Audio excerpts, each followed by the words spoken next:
Hello everybody, welcome back to another video on my channel. Hope you're doing good, hope you're doing well. I'm going to take you through each group by group on this channel, and then closer to the competition, just before the tournament starts, I'll do my overall tournament predictions and all that good stuff, top scorer, knockout stages, whatever. But as for these, we're just going to be looking on a group by group basis, and there's no better place to look than Group A, which includes the host nation Ivory Coast, the African powerhouse Nigeria, Guinea-Bissau, who've now qualified for AFCON 4 times in a row. Prior to that, they never had ever, and Equatorial Guinea, who made the semi-finals a few years ago, and of course the team that ended Algeria's 35-game unbeaten run when that pink-haired mag scored against us from that far post corner flick on. I don't even want to think about it. I'm going to get PTSD.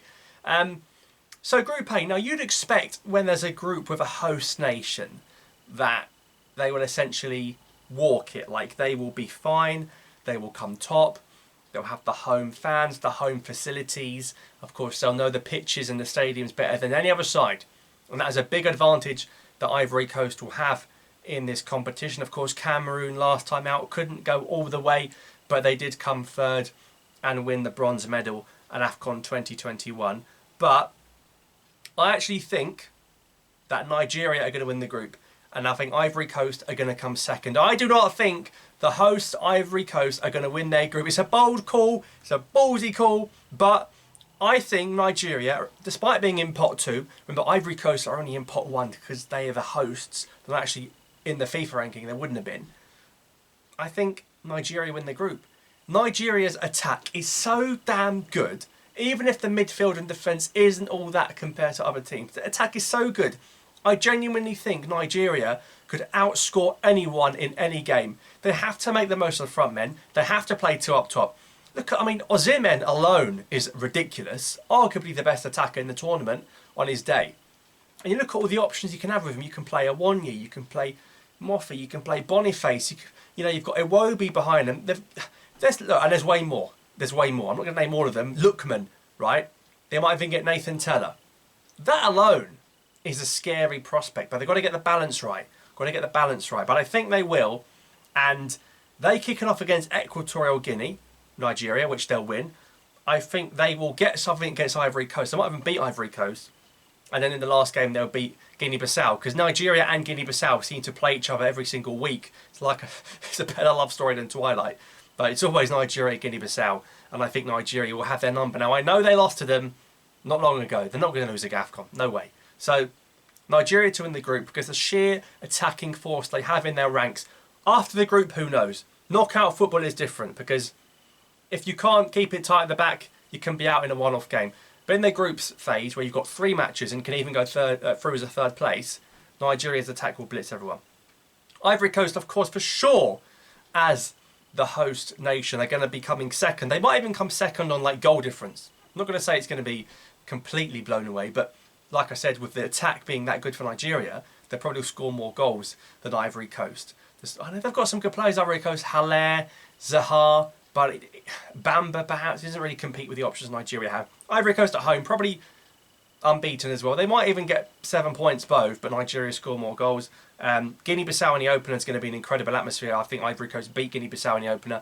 We'll talk later on towards close to the tournament about how far Ivory Coast will actually go, but they've got a good enough team to win it, but I don't think they'll go all the way, Ivory Coast. Like, Kessié in the middle going to Saudi is going to be detrimental.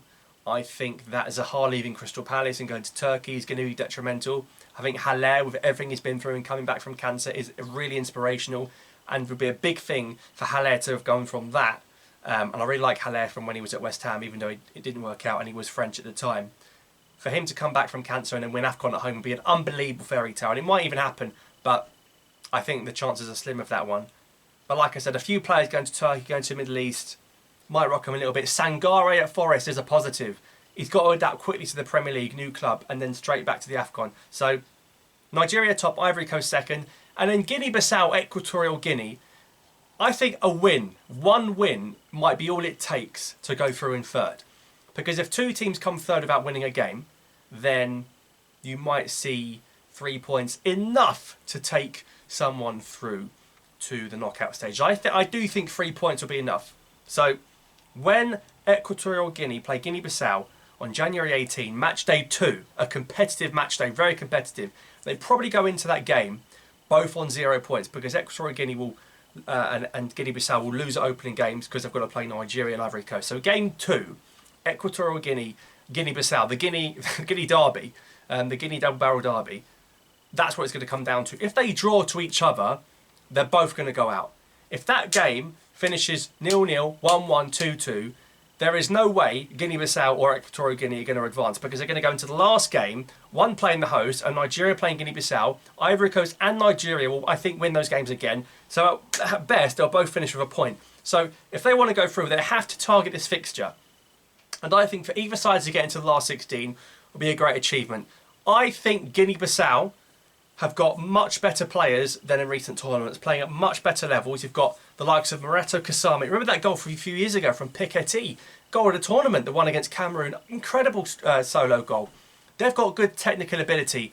Equatorial Guinea made the quarterfinals last time out, of course beating Algeria along the way. Then they beat Mali. Then they were competitive against Senegalese.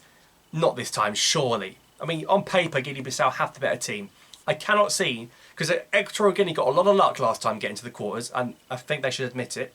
I think this time Guinea-Bissau will beat them come third, and Equatorial Guinea will come fourth, and that'll be music to my ears. So, Nigeria first, Ivory Coast second, probably both on 7 points, and I think Guinea-Bissau third with 3 points, and Equatorial Guinea to lose every single group game. Nilt, nada, ria, welo. I love to see that after what happened last time, where they actually had a good tournament, of course, because they beat Algeria and then beat Sierra Leone. But let me know your thoughts in the comments down below on Group A. Thanks for watching, and I'll see you next time for Group B.